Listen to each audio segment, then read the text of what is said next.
Hi, and welcome to another Sims 4 speed build. Today we are recreating Wrensdays, which is from the original Sims Hot Date.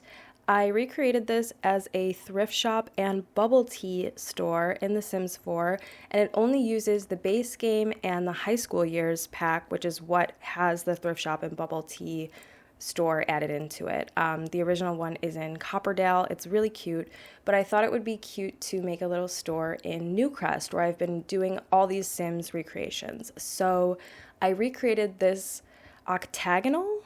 I think that's how you say it, octagonal.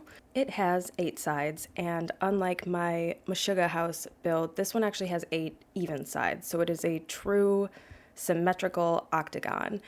I built this one on Civic Cliffs in Newcrest, which is a 30 by 20 lot, and I ended up setting the building toward the back and having just a little pathway going toward the front.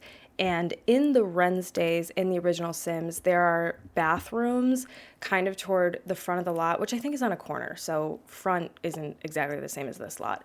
But I just put like a little bathroom building. So if you have seasons installed, which I do, that's a little bit of a pain because for some reason in my seasons, it's like always raining or snowing. There's not a lot of good weather, so you have to walk outside to the bathroom, but oh well. I couldn't really make the bathrooms fit inside here, and I think that little building kind of matches up to the way the bathrooms in the original Wrensdays are outside. You can see here, whenever I tried to make any kind of like balcony with the stairs, the roof would just poke through, and obviously that's not going to work. So unfortunately, I couldn't do the exact type of stairway and landing I wanted, but I think it worked out. It looks cute. There's just a little one tile there that I wish wasn't there, but oh well.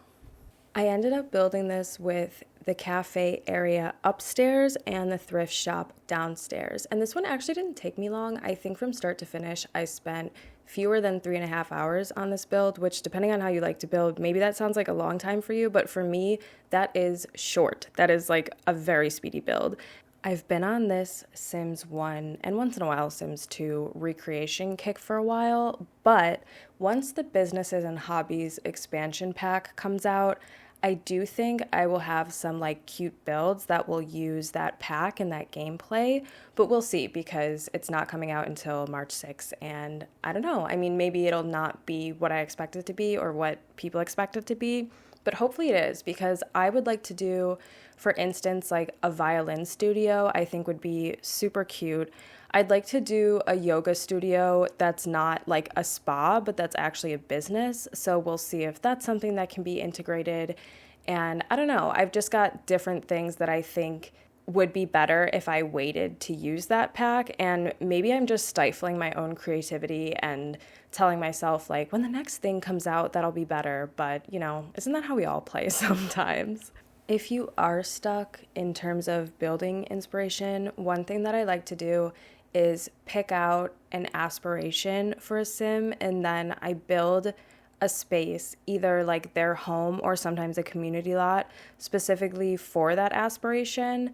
And it just kind of like opens my mind to different building possibilities. Like if it's a sim who is like a beach life sim, then I'll build a beautiful beach house for them. Or maybe not. Maybe it'll be a little surfer shack, but sort of fits the aesthetic of what I imagine that person would be like. And that typically helps me get out of an inspiration rut.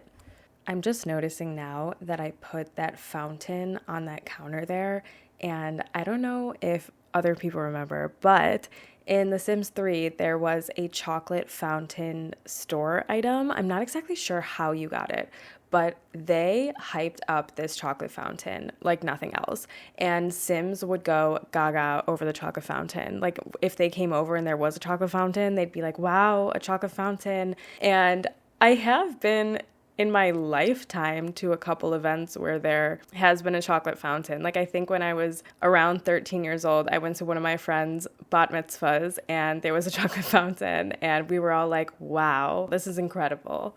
I don't actually know how a chocolate fountain works, but I would imagine it would have to be kind of warm, right? It would have to warm up the chocolate because if it didn't, then the chocolate would be room temperature and it wouldn't be liquid in a fountain. Like, I don't know, like, could you burn yourself in a chocolate fountain? Probably. It's probably kind of a dangerous instrument if used incorrectly.